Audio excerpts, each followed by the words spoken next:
it downfield. It is. Oh, it's caught. John Moran in the clutch. Oh, my word. Oh, my God. Deep to right field. Way up there. And way down the sideline. Jefferson. Another huge run. Jalen Red broke tackle. Stayed on his feet.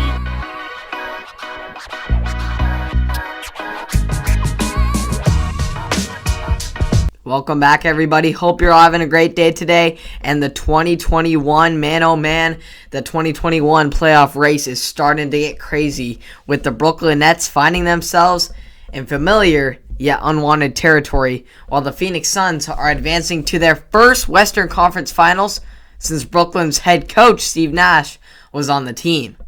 The Nets originally looked like they were going to run away with this series against the Bucks, and at the start they had 3 superstars, but now they are just left with one lone star in Kevin Durant. We all know Harden went down in Game 1, and we were all like, okay, we're fine. We still got Kyrie and KD, right? But after Game 4, KD was the only one remaining as Kyrie Irving went down midway through the second quarter and didn't return after landing awkwardly on Giannis Antetokounmpo's ankle. This put even more pressure on Durant, who has carried the Nets through the series, providing 28 points and 13 rebounds in the game. The only other net in double figures was Irving, who had 11 points before his early exit. So the Game 3 trend continued for the Nets role players, and so did Chris Middleton and Giannis's domination trend. The Greek Freak scored a game-high 34, while Middleton added 19, but the key difference in this game was Milwaukee's help from its other players. 3 other Bucks scored in double figures, most notably PJ Tucker, who scored 13 in Game 4 after only scoring a total of 9 points in the combined first 3 games of the series. This helped put them over the 100-point mark offensively this time. However, in the Nets side of the ball, they were in unfamiliar territory, being held to under 100 points in 2 straight games for the first time all season. Now, right before my very eyes, I am seeing the Brooklyn Nets facing a potential elimination. Shall Harden or Kyrie not return? If Harden or Kyrie does not return, I do not believe the Nets can win another game in this series. All of a sudden, the Bucks have a fantastic opportunity. Yes, the Nets still have Durant and home court advantage, but the premise of this super team was built on having their stars available, with one of them out, with one out still being a pretty great possibility, and with 2 out, they would be able to no longer be able to manage and be the world beaters that they are. So unless Irving or Harden returns and have a miraculous recovery, the Bucks are the favorites to return to the Eastern Conference Finals. But it is in their hands to decide what they do with this unique opportunity at hand. We now head to the Mile High City, home of the league MVP and Nikola Jokic, who was looking to hold off the blazing hot Suns from a series sweep. Unfortunately, Jokic was tossed with 3:52 left in the third quarter, and his Nuggets trailed 83-76 after his hard right-hand windmill swipe that sent the ball flying and also hit the face of Cameron Payne. Coaches, players, and myself were all surprised by the call of a flagrant 2 foul due to it being a non-basketball play backed by malicious intent. Yes, Jokic swung with his arm back and a little too far, but he was still trying to make a play on the basketball, and it was just out of frustration and obviously high emotions in the game.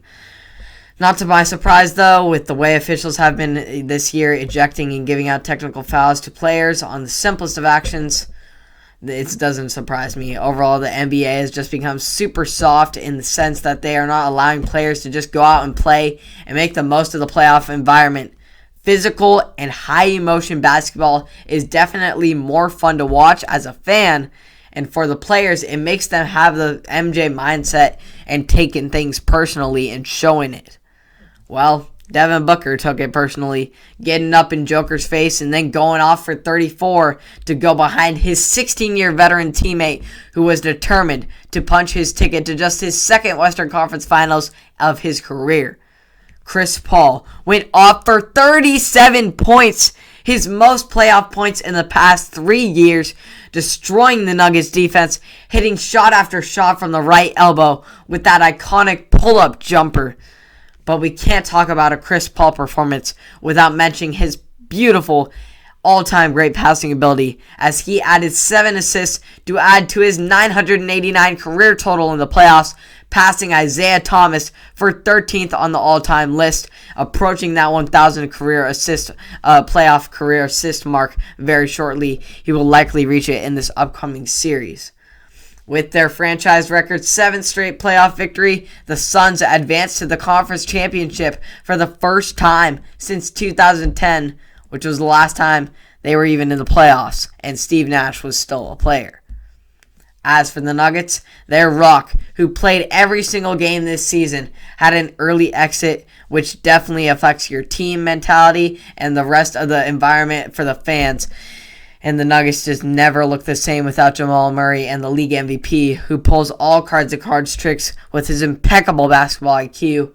Jokic becomes the first MVP to be swept in a playoff series since the Pistons downed Magic Johnson and the Lakers in 4 games back in the 1989 NBA Finals.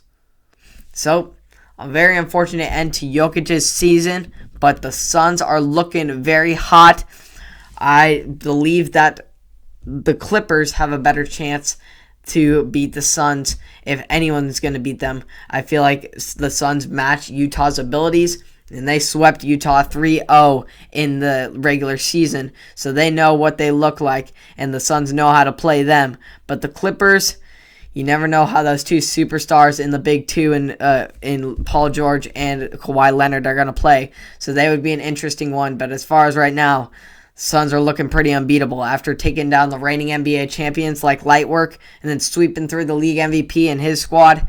They're looking pretty hot and looking like they're going to come out of this Western Conference unless Kawhi and PG have a word in it.